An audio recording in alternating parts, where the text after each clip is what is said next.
जितने elected MLAs थे उनको विधानसभा पे रोका गया, बैरिकेडिंग हुई।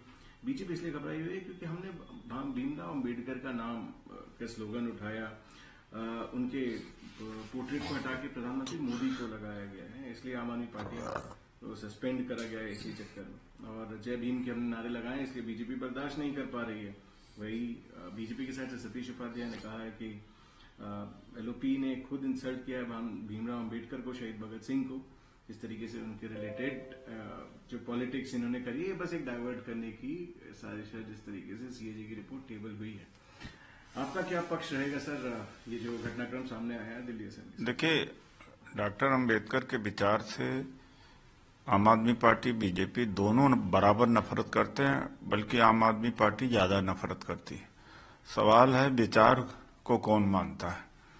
आज एलओपी डेमोन्स्ट्रेशन कर रहे हैं, जय भीम का बात कर रही हैं, तो जब 22 प्रतिज्ञाओं इनके ही मंत्री ने जब केवल पढ़ा ही था, राजेंद्र पाल गौतम जी ने, तो उनको मंत्रिमंडल से बर्खास्त कर दिया और दबाव डाल करके उनका इस्तीफा ले लिया। तो अंबेडकर से इनका क्या लेना देना। और 11-12 साल के अपने शासनकाल में कौन सा दलित का एम्पावरमेंट हुआ? कोई एक दलित नेता है इनके पास, कोई ओबीसी एक नेता है। 11 राज्यसभा के मेंबर बनाए गए, एक भी SC ST OBC का नहीं है। तो एक तरह से देखा जाए तो अंबेडकर विरोधी आम आदमी पार्टी ज्यादा ही है। दिल्ली से देते हुए कहा है कि वो लॉ के हिसाब से हुआ है, और सीएजी की रिपोर्ट टेबल तो हुई है, डिस्कशन हो रहा था, और कल अगली सीएजी की रिपोर्ट टेबल हुई। कहा जा रहा है कि हेल्थ मॉडल, जिसके ऊपर कांग्रेस भी काफी हमलावर रही, मोहल्ला क्लिनिक से लेके बाकी स्कीम्स को लेके, इस तरीके से दिल्ली सरकार जो पिछली सरकार थी उनके एक्शंस को लेके, शायद इसके ऊपर अब एक सीएजी रिपोर्ट आएगी, जिसको पहले टेबल नहीं किया गया था। कैसे देखते हैं? देखिए, सीएजी रिपोर्ट इन्होंने डिले किया, दबाते रहे, हिम्मत नहीं थी कि टेबल करने का। अब बीजेपी से का आरोप अगर लगता तो ये कहा जा सकता है कि पूरी तरह से पॉलिटिकली मोटिवेटेड। सीएजी की रिपोर्ट के आधार पर मनमोहन सिंह जी की सरकार और शीला जी की सरकार को कितना बदनाम किया था मिस्टर केजरीवाल ने। वही सीएजी की रिपोर्ट अब आप फेस नहीं कर पा रहे हो। आप विधानसभा में सीएजी रहिए, वहां पर सीएजी रिपोर्ट पेश होती है, आप उसका जवाब दीजिए। वहां पर आप भाग क्यों रहे हैं? इसी सीएजी के रिपोर्ट का आधार बनाया था इन्होंने। महाकुंभ भी दुनिया में नहीं हुई है। 66.30 करोड़ श्रद्धालुओं ने इस पे पार्टिसिपेशन किया।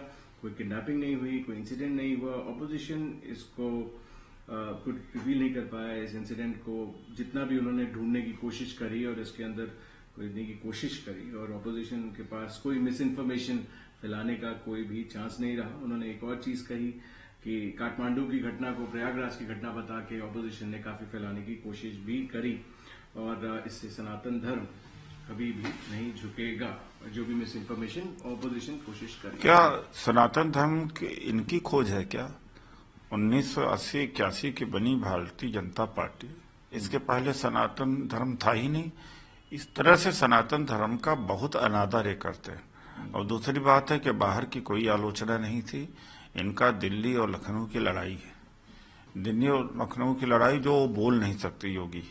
और दूसरी बात है, सच्चाई है। जो लोग भगदड़ में मरे थे उनकी संख्या छुपाई गई है और उसका स्पष्टीकरण नहीं दे पा रहे हैं। तो सच बात बोलना सनातन का विरोध कहाँ से हो जाता है? एक बात है। दूसरी बात है कि जो केंद्र सरकार का पोल्यूशन बोर्ड है, उसने कहा कि वहाँ का पानी खराब है। तो न विपक्ष ने कहा, बल्कि ये कहा जा सकता कि उन्हीं के अंदर की लड़ाई हो।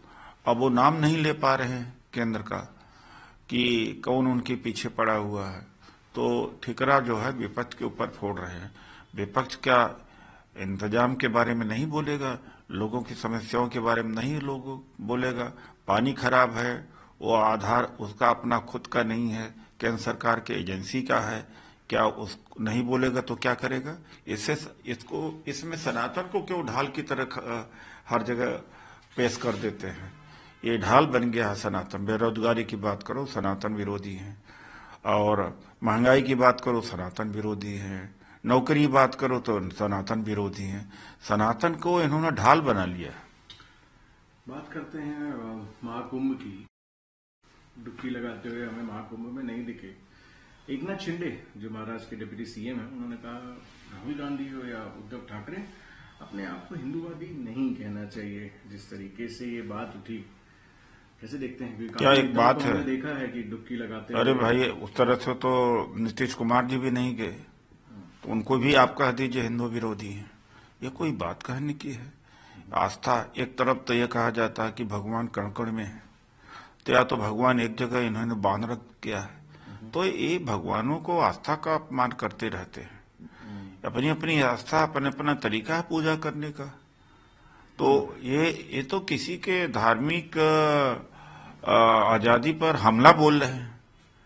राहुल गांधी जी की अपनी धार्मिक आजादी है, उद्धव ठाकरे की अपनी धार्मिक आजादी है। वो किस तरह से पूजा करते हैं, किस तरह से पाठ करते हैं, ये उनका अधिकार है। आप इस स्तर तक कैसे जा सकते हैं भाई?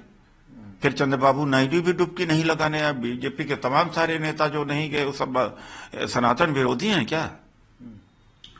बात कर लेते हैं सर टीम के पेरेंट्स। उन्होंने कहा कि हमने सीबीआई डायरेक्टर को बताया क्या फाइंडिंग्स रही है सीबीआई की, और डेपोजिशन जो सीमा पहुंचा ने दी थी, और ऑल्दो डायरेक्टर ने एश्योर किया कि जस्टिस मिलेगा, मगर उन्होंने कुछ चीजें और बताई हैं। जो फैमिली थी कि कॉन्स्पिरेसी हुई है, हमें की बेटी का डेथ सर्टिफिकेट नहीं मिला है, एंड संदीप घोष को भी पनिश करना चाहिए था, और कोलकाता पुलिस ने सही समय पे और सही तरीके से इन्वेस्टिगेशन नहीं करी है, ये आरोप लगाया गया और एक बहुत बड़ा ये इशू भी था। कैसे देखते हैं? अब तो बीजेपी जिम्मेदार है। बीजेपी ने जो वहां पर किया, अब उसके ऊपर लौट के आ रहा है। तो अब तो यह नहीं है कि स्टेट गवर्नमेंट की एजेंसी ट्रूथ को दबा रही है। अब तो केंद्र की एजेंसी है। मोदी जी जाने, मोदी जी से सवाल पूछे, क्यों नहीं वहां के डॉक्टर आकर के केंद्र सरकार में मोदी का घेराव करते, क्योंकि सीबीआई उनके अंडर में है। बात कर लेते हैं ममता बनर्जी। बंगाल में उनके जो वोटर लिस्ट है उसको हटाया जाने की जो बात है उसको उठाया है, क्योंकि जो बाकी जगह चुनाव हुए थे हरियाणा में, गुजरात में और अब दिल्ली में भी, उस चीज के बारे में ध्यान देने की जरूरत है। बीजेपी महाराष्ट्र, हरियाणा, दिल्ली में तो जीती है उस तरीके से, मगर लोगों के पास ये रिस्पॉन्सिबिलिटी अब बीजेपी को भी हराना है और फिर से टीएमसी को बंगाल में जिताना है। जिस तरीके से वोटर डिलीशन की जो बात थी, एडिशन की और डिलीशन की बात थी, आप इस मुद्दे को कैसे देखते हैं? क्योंकि चुनाव का परिणाम इससे कहीं ना कहीं इम्पैक्ट कर रहा है। आरोप भी कांग्रेस ने बहुत लगाए हैं। नहीं, कांग्रेस ने ही लगाए, सीपी ने भी किया और शरद पवार ने भी किया और दलों ने किया, कांग्रेस ने किया। मायावती जी ने ममता जी ने साथ नहीं दिया, लेकिन एक बार उनको भुगतना पड़ेगा। और इस समय साथ देना चाहिए था जब राहुल जी ने सवाल को उठाया था महाराष्ट्र के चुनाव में कि लोकसभा और विधानसभा के अंतराले 39 लाख वोट कैसे जोड़े गए और कहां से जोड़े गए। अब जब जोड़े गए तो उनका डिटेल दिया जाना चाहिए। इलेक्शन कमीशन डिटेल नहीं दे पाया। तो मुझे लगता है कि अगर वही मेथोडोलॉजी इन्होंने अडॉप्ट किया हरियाणा का और महाराष्ट्र का, बीजेपी और चुनाव आयोग के साथ में साठगांठ करके, तो बंगाल इस बार नहीं जीत पाएंगे, क्योंकि महाराष्ट्र का चुनाव जीत ही नहीं सकते थे जिस तरह से हुआ, और हरियाणा का चुनाव नहीं जीत सकते थे।